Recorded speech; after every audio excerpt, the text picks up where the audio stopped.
Have you ever opened an English article, looked at the first few lines, and thought, this is too difficult? Maybe English just isn't for me.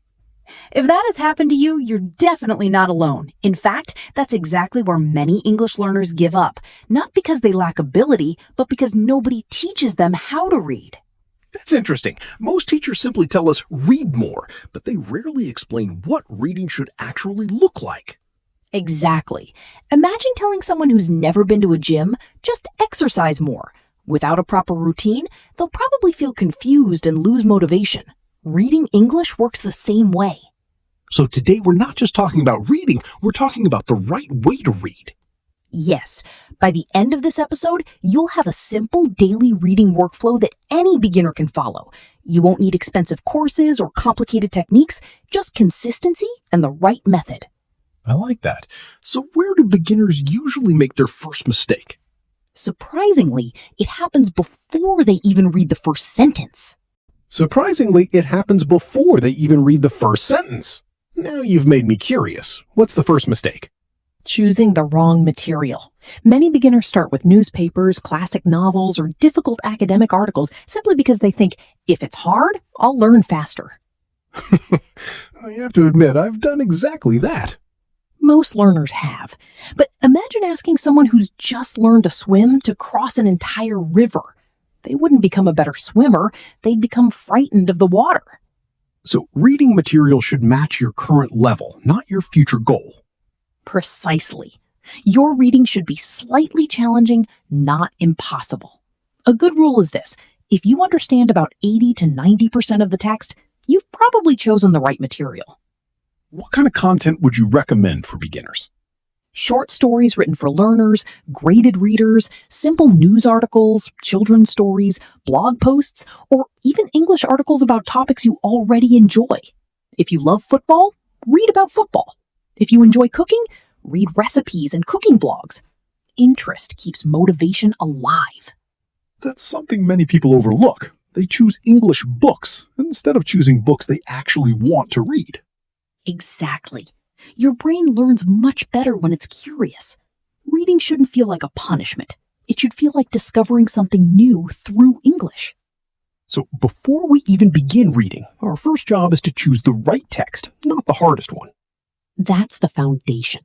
Once you choose material that matches your level and interests, you've already won half the battle. Once you choose material that matches your level and interests, you've already won half the battle.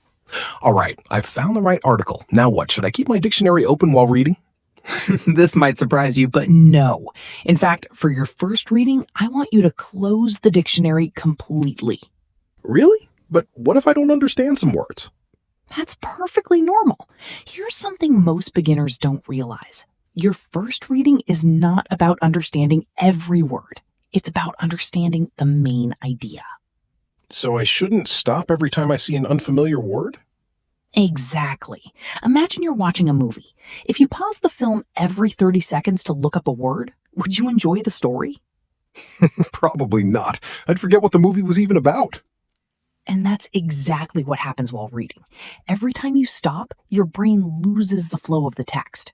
Instead of understanding ideas, you become obsessed with individual words. So during the first read, I should simply keep moving forward? Yes. Ignore the small details for now. Ask yourself simple questions. Who is this text about? What's happening? What's the main message?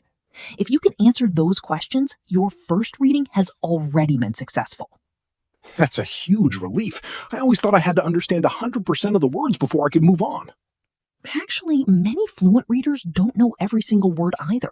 They trust context, and learning to trust context is one of the biggest steps toward becoming an independent English reader. So step 2 is simple. Read once for meaning, not for perfection. Exactly. Because when you stop chasing every word, you finally start understanding the language as a whole. Read once for meaning, not for perfection, because when you stop chasing every word, you finally start understanding the language as a whole. So, I've finished my first reading. What's next? Is this the point where I finally open the dictionary? Yes. Now the dictionary becomes your friend, but only for a few important words, not every unfamiliar word. That's interesting. So how do I decide which words are worth learning? Ask yourself one simple question. Will I probably see or use this word again? If the answer is yes, learn it. If it's a very rare word that only appears in this article, don't let it interrupt your progress. So quality is more important than quantity. Exactly. And here's another mistake beginners make. They write down single words. Isn't that how we're supposed to build vocabulary? Not really. Your brain remembers phrases much better than isolated words. For example, instead of writing only the word decision, write the phrase make a decision. Instead of interested, write interested in. That's how English is naturally used. So I'm not just collecting vocabulary, I'm collecting ready-made expressions. Precisely. That's how fluent speakers think. They don't build every sentence one word at a time. Their brain recalls chunks of language it has seen and heard many times before. I never thought about vocabulary that way. It seems much more practical. It is. At the end of your second reading, don't try to memorize 20 new words. Choose 5 useful words or phrases that you genuinely think you'll use in real life. 5 remembered expressions are far more valuable than 50 forgotten words. So the goal isn't to fill a notebook, it's to fill my memory with language I'll actually use. Exactly. That's the difference between studying English and building English that stays with you. So the goal isn't to fill a notebook, it's to fill my memory with language I'll actually use. We've chosen the right text, read it twice, and learned a few useful phrases. Is the reading session finished? Almost. But there's one final step that most beginners skip, and it's one of the most powerful. Let me guess. Reading it aloud? Exactly. Spend just 3 to 5 minutes reading the same passage aloud. Don't worry if your pronunciation isn't perfect. The goal isn't to sound like a native speaker. It's to connect your eyes, your brain, and your voice. So instead of only seeing English, I'm actually producing it? That's right. When you read aloud, you're strengthening 3 language skills at the same time: reading, speaking, and listening. You see the words, hear yourself say them, and train your mouth to produce English more naturally. That sounds much more effective than silently reading for 20 minutes. It is. And here's another tip. Don't try to read quickly. Read clearly. Pause at commas, stop at full stops, and pay attention to the rhythm of the sentence. Fluent reading isn't fast reading. It's natural reading.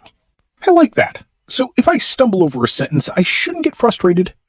Not at all. In fact, that's often where learning happens. If a sentence feels difficult today but becomes easy next week, that's real progress. Don't measure success by how few mistakes you make. Measure it by how much easier English feels over time. That's encouraging. Instead of trying to impress myself with speed, I should focus on building confidence one sentence at a time. Exactly. Consistency beats intensity. 10 focused minutes every day will take you much further than one exhausting study session every weekend. Consistency beats intensity. 10 focused minutes every day will take you much further than one exhausting study session every weekend. Before we end, could you summarize the entire reading workflow for our listeners, something they can start using today? Absolutely. Here's your 15-minute SpeakFlow reading routine. Step 1, choose a short text that matches your level and interests. Step 2, read it once without using a dictionary. Focus only on understanding the main idea. Step 3, read it a second time. This time, look up only the important words and useful phrases. Step 4, write down 5 expressions that you think you'll actually use in conversations. Step 5, read the passage aloud for 3 to 5 minutes, paying attention to clarity and rhythm, not speed. That actually sounds simple. No complicated techniques, just a clear routine that anyone can follow. Exactly. Remember, language learning isn't about doing extraordinary things once. It's about doing ordinary things consistently. I think that's where many learners go wrong. They spend hours searching for the perfect method instead of following one good method every day. That's so true. Don't wait until you feel ready to read English. Start with simple texts, accept that you won't understand everything, and trust that every page is helping your brain grow. One day, you'll realize you're reading articles that once seemed impossible, and you'll wonder when that change happened. And the answer will probably be, it happened one page at a time. Exactly. Small daily efforts create remarkable long-term results. If today's workflow helped you, tell us in the comments, what are you going to read first? A story, a news article, a blog, or something else? We'd love to hear from you. And if you're following our 4 language skills series, don't miss the next episode, where we'll explore listening and why hearing English is very different from truly understanding it. Thanks for listening to SpeakFlow Podcast. Speak better. Think in English. Flow naturally.